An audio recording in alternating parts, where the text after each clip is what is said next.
Welcome back to the deep dive. Today we're looking at something that really shows you how modern celebrity relationships get built and judged in the public eye. We are diving deep into the dynamic between JoJo Siwa and Chris Hughes.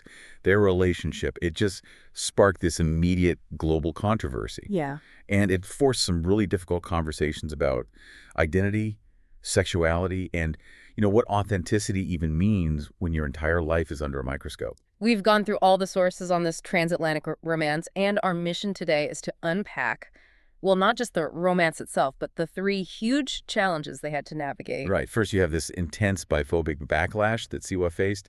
Second, the timeline. I mean, it was just impossibly fast, forged in that reality TV pressure cooker. And third, the massive public confusion over this really strange chronological mix-up on TV. It was something else. So let's just lay out the facts. We've got JoJo Siwa, she's 22, a Dance Moms alum turned global icon.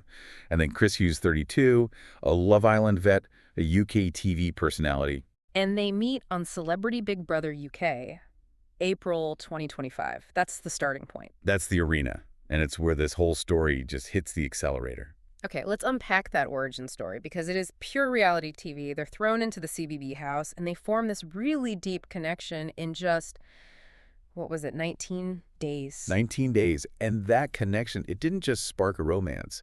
It was a catalyst for this huge public reckoning with Siwa's own identity. Right, because when she went into the house, she identified as a lesbian. Publicly, yes. But that intense, unfiltered environment of CBB, it changed things for her.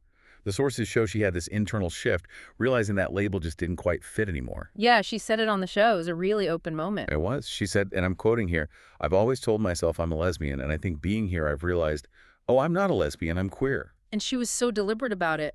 I've dropped the L and I've gone to the Q, baby. Exactly. It wasn't some planned PR announcement. It was a genuine realization caught on camera, which, immediately made her public story that much more complex. And the timing around the show's finale is it's unbelievably tight. She was still dating Australian influencer Kath Ebbs when she was in the house, and the sources confirmed they broke up at the CBB wrap party, April 26th. Literally hours after she leaves the compound. And that speed, it's just so typical of these high-pressure, isolated reality TV worlds. You form these intense bonds, and then the real world just hits you. So at first, they try to play it off as platonic, right? Even on the Today Show. They tried, but that narrative just couldn't hold. The connection was too intense. And by early June, less than 2 months after they met, Siwa confirmed it all to The Guardian. And she just went for it, saying, it's not platonic anymore, and I'm absolutely head over heels for him. And that acceleration, that jump from meeting to head over heels in 2 months, it's not just a fun detail. Wow. It's a huge liability. It immediately gives critics the showman's narrative. It's like they're starting their relationship needing to prove it's real, not just a reaction to the CBB bubble. And speaking of liabilities, even as they're confirming the romance, the real storm was gathering. A backlash from a really unexpected place. Which brings us right to that idea of biphobia casting a shadow over the whole thing. You have this major lesbian icon who starts dating a cisgender man. And the internet just immediately tries to police her identity. The main criticism was that she was turning straight. Yeah, implying her entire queer past was just a phase, or worse, a performance. That dating a man somehow erases everything that came before. And that kind of judgment is so painful, especially from within your own community. She spoke about that. She said she felt like her own family has turned a little bit. I mean, that's not just tabloid noise. That's feeling rejected by the very people you thought were your people. And it wasn't just online comments. It actually spilled into real-world hostility. She talked about it on the Rain with Josh Smith podcast. And the details they're pretty severe. Yeah, she admitted that now, when she meets queer people, she feels this guard go up immediately because she's afraid they've already judged her for her partner. Just imagine the psychological toll of that. And she gave these visceral examples, like seeing women-loving women couples literally laughing and pointing at her in public. And the most extreme one, someone standing outside her studio just holding up their middle finger for 2 solid minutes. That is targeted harassment. It's awful. And it makes you wonder, why is there such a demand for this kind of rigid identity? She keeps saying love is love, but for some people, if you choose the L box, you can't ever leave it. Especially not for a male partner. It's seen as a betrayal. So what's fascinating is how Chris Hughes steps in here to defend her. But, is it fair that the man in the relationship has to be the one to validate her queer identity for everyone else? It's a double-edged sword, right? On one hand, his support was a huge stabilizing force. He went to the Sun's fabulous magazine and was unequivocal. He said, "She is bisexual. She's not now straight because she's with me." He used her birth name, Joel, too, which felt really personal. Very. And he stressed that she is still part of the LGBTQ plus community. Yeah. His voice carries weight. But you're right, the optics are complex. A man confirming a woman's identity to her own community. And that's why the point Siwa made about younger people watching is so important. She's worried this bullying teaches kids that you can't change your mind. That you can't fall in love outside the first label you pick. It just stifles any kind of genuine exploration. Exactly. If you're loving how we're untangling these media dynamics, make sure you're subscribed because we have an even crazier reality TV timeline mix-up coming up next. Okay, so I've got the emotional pressure, the identity conflict. Right. Now let's pivot to the factual. I mean, just the absurdity of what we're calling the MasterChef mix-up. This happened in late November 2025. And it just confused everybody. This is a textbook example of the lag effect in reality TV production. Chris Hughes shows up on Celebrity MasterChef, a cooking show, and he just flat out declares he's single. And the internet collectively went, wait, what? It was so specific. He told the judges, on camera, "So I live on my own. I've been single for 3 years, so it's not like I'm cooking for anyone."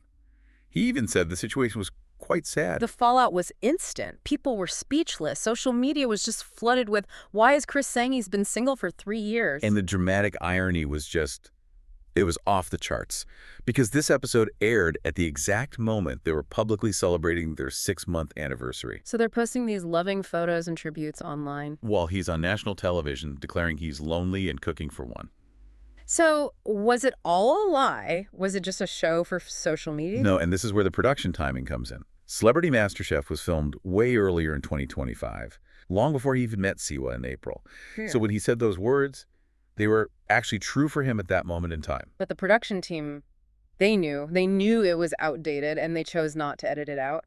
This feels like a deliberate media play. Oh, absolutely. It's cynical, but it's effective.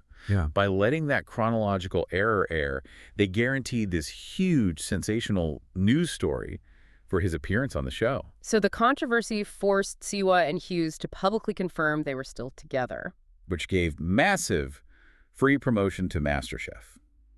They used the couple's current fame to boost a project that was filmed months ago. Wow, so the lag effect becomes the strategic tool that forces them into crisis control just to state their own truth. And that crisis control now sort of blends into how they're trying to secure their long-term narrative.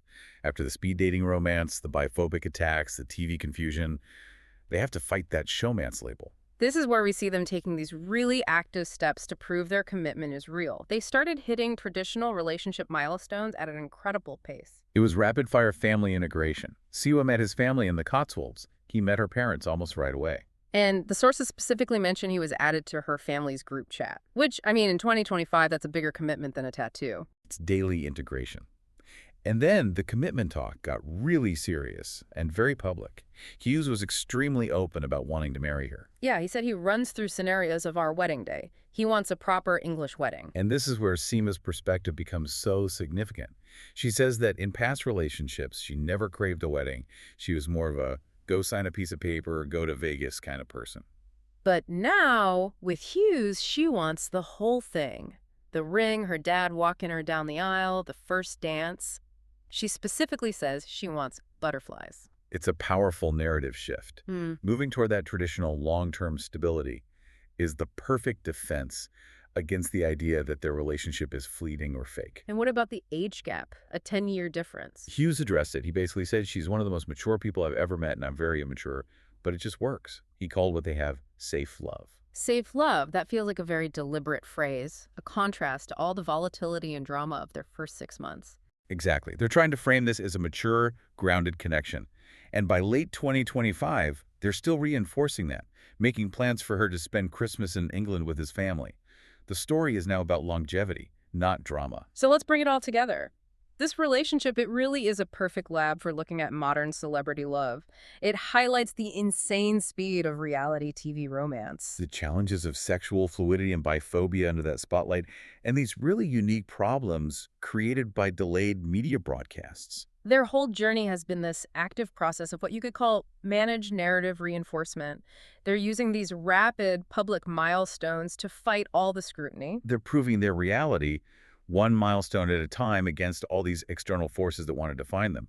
It just shows that in a world that demands rigid labels, a genuine connection has to fight so hard to exist outside of those neat little boxes. Especially when viewed through the lens of online culture. Which leaves us with a final thought for you to mull over. Considering all this turbulence, if the MasterChef team had just edited out Chris's single comment, if they'd avoided the controversy, Yeah.